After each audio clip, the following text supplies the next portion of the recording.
Dear friends, আজ তোমরা শিখতে চলেছ অত্যন্ত গুরুত্বপূর্ণ একটি টেকনিক, কিভাবে একটি বড় বাংলা সেন্টেন্সকে ইংরেজিতে খুব সহজেই লেখা যায় এবং সেটাকে ইংলিশে বলার ক্ষেত্রেও খুব সহজেই বলা যায়। এরকম আমরা আজকের টেকনিক শিখব।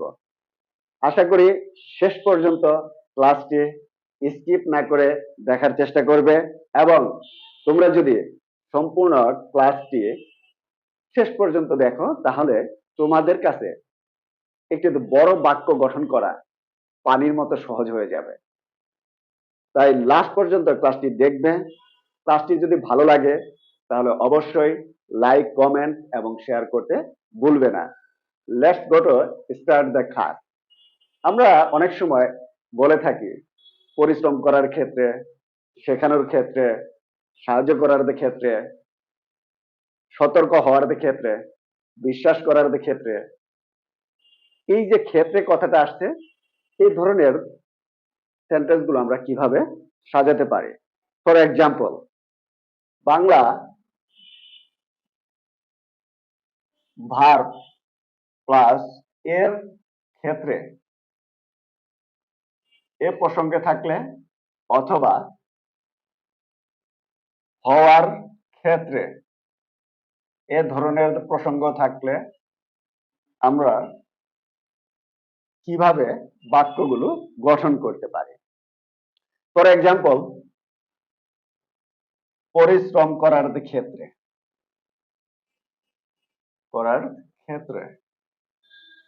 যখন ক্ষেত্রে কথাটা এসে যাবে তখন আমরা প্রিপোজিশন ব্যবহার করব ইন। আর যেহেতু এটা একটা প্রিপোজিশন, এজন্য এই প্রিপোজিশনের পরে যদি কোনো ভার্ব আসে তাহলে অবশ্যই সেটা আইএনজি হবে। পরিশ্রম করা ইংরেজি কি? Work hard. তাহলে যেহেতু প্রিপোজিশনের পরে আসছে এই জন্য ওয়ার্কিং হার্ড, অর্থাৎ পরিশ্রম করার ক্ষেত্রে। এখন যদি আমরা একটি পূর্ণ বাক্য সাজাই তাহলে সেটা কি দাঁড়াচ্ছে? পরিশ্রম করার ক্ষেত্রে আমার কোনো আপত্তি ছিল না। I didn't have any objection in working hard। অর্থাৎ এই সেন্টেন্সের অর্থ হচ্ছে পরিশ্রম করার ক্ষেত্রে আমার কোনো আপত্তি ছিল না।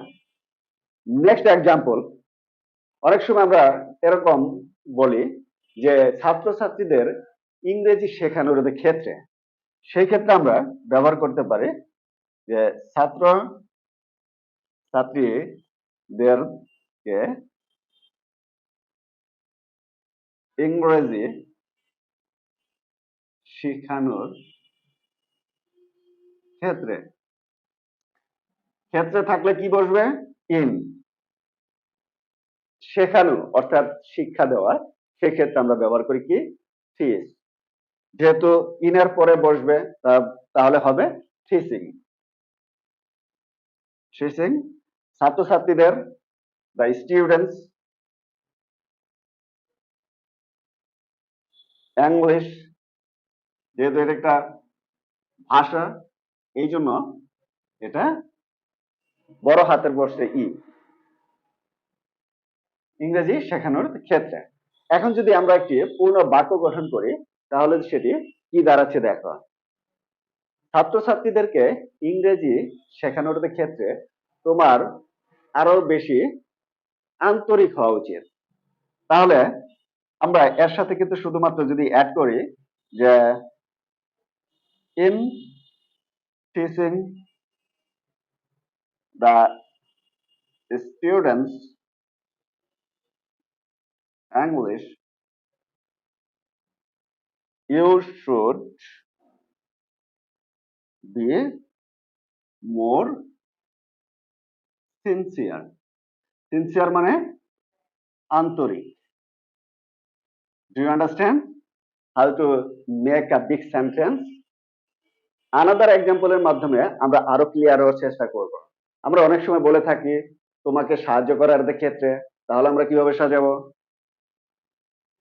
তোমাকে সাহায্য অথবা সহযোগিতা করার ক্ষেত্রে, সহযোগিতা করার ক্ষেত্রে, এই ক্ষেত্রে কথাটার জন্য আমরা কি আনবো? ইন। সাহায্য করা বা সহযোগিতা করা ইংরেজি কি? হেল্প। যেহেতু প্রিপজিশনের পরে আসছে এই জন্য আইএনজি। তোমাকে ইউ, তাহলে কি দাঁড়ালো? তোমাকে সাহায্য করার ক্ষেত্রে। এখন যদি আমরা একটি পূর্ণ বাক্য গঠন করি তাহলে কি দাঁড়াচ্ছে? যে তোমাকে সাহায্য করার ক্ষেত্রে আমার সন্তুষ্টি যথেষ্ট। In helping you my satisfaction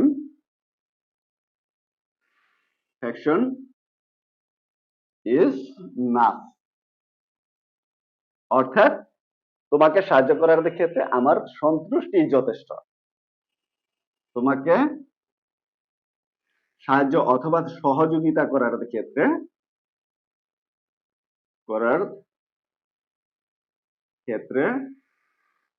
আমার সন্তুষ্টি যথেষ্ট। ডু ইউ আন্ডারস্ট্যান্ড কিভাবে একটি বড় বাক্য গঠন করতে পারি? এভাবে যদি তোমরা ভেঙে ভেঙে চেষ্টা করো তোমরাও বড় বাক্য গঠন করতে পারবে। আনাদার এক্সাম্পল আরো ক্লিয়ার করার জন্য আমরা অনেক সময় এমন বলে থাকি যে শিক্ষকদের কাছ থেকে সাহায্য পাওয়ার ক্ষেত্রে, তাহলে আমরা কিভাবে সাজাবো? শিক্ষকদের কাছ থেকে সাহায্য অথবা সহযোগিতা পাওয়ার ক্ষেত্রে, ক্ষেত্রে কথাটা আসলে আমরা প্রথমে ইন ব্যবহার করব, যেহেতু এটা প্রেপোজিশন। আবারও বলছি, এরপরে ভার্ব আসতেছে কি? সাহায্য সহযোগিতা পাওয়ার ক্ষেত্রে। এই পাওয়ার ক্ষেত্রে আমরা গেটিং ইউজ করব। গেটিং হেল্প কোথা থেকে? ফ্রম। যেহেতু শিক্ষকের কাছ থেকে, এই জন্য আমরা লিখব ফ্রম টিচার্স। এখন যদি আমরা একটি পূর্ণ বাক্য গঠন করি তাহলে সেটা কি দাঁড়ায় দেখো, যে শিক্ষকদের কাছ থেকে সহযোগিতা পাওয়ার ক্ষেত্রে ছাত্র ছাত্রীদের খুবই আন্তরিক হওয়া উচিত। ইন গেটিং হেল্প ফ্রম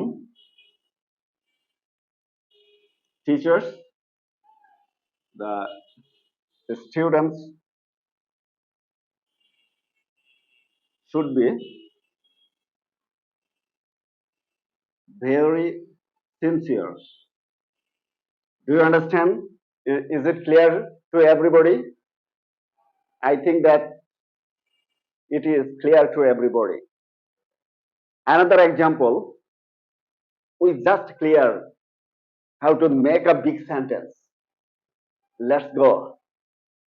অনেক সময় এরকম সেন্টেন্স বলা হয় যে সকল মানুষকে অসতর্কভাবে বিশ্বাস করার ক্ষেত্রে অথবা বিশ্বাস করার ক্ষেত্রে সবাইকে, এই ধরনের বাক্যগুলো আমরা কিভাবে সাজাবো?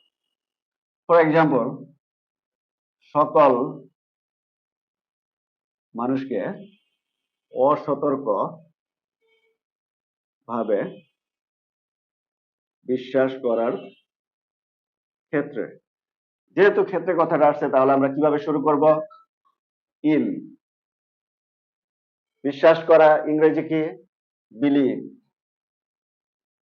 তাহলে যেহেতু প্রিপজিশনের পরে আসছে আইএনজি, ইন বিলিভিং সকল মানুষকে, এখানে আমরা এভরিবডি ব্যবহার করতে পারি। অসতর্ক ভাবে ইংরেজি কি? Carelessly. Carelessly.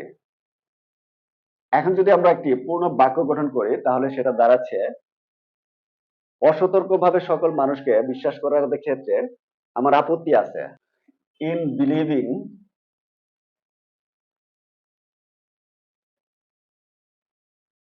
believing everybody carelessly, I have objection.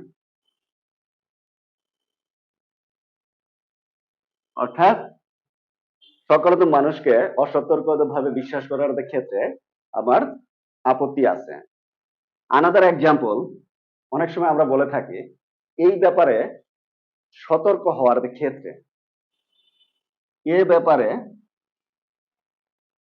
সতর্ক হওয়ার ক্ষেত্রে আমরা কিভাবে সাজাবো? ক্ষেত্রে ইন, হওয়া, গেটিং, সতর্ক, কেয়ারফুল, এ ব্যাপারে ইন দিস ম্যাটার। আমরা যদি পূর্ণ সেন্টেন্স সাজাই তাহলে এভাবে সাজাতে পারি, এ ব্যাপারে সতর্ক হওয়ার ক্ষেত্রে তোমাকে আরো গবেষণা করতে হবে। In getting careful, in this matter you have to research more. Do you understand how to make a big sentence? আমরা অনেক সময় এরকম কথা বলে থাকি যে পড়াশোনায় তার অমনোযোগী হওয়ার ক্ষেত্রে, তাহলে আমরা কিভাবে সাজাতে পারি? পড়াশোনায় তার অমনোযোগী হওয়ার ক্ষেত্রে, ক্ষেত্রে ইন, হওয়া, তার অমনোযোগী হওয়া আমরা শুরু করতে পারি হিজ বিং, বিং মানে হওয়া, হিজ বিং অমনোযোগী, ইন অ্যাটেন্টিভ, পড়াশোনায়, to study. Do you understand? পড়াশোনায় তার অমনোযোগী হওয়ার ক্ষেত্রে। এখন যদি আমরা একটি পূর্ণ বাক্য গঠন করি তাহলে আমরা এভাবে গঠন করতে পারি যে পড়াশোনায় তার অমনোযোগী হওয়ার ক্ষেত্রে তার পারিবারিক পরিবেশ বেশি দায়ী। তাহলে let's go to right in his being inattentive to study,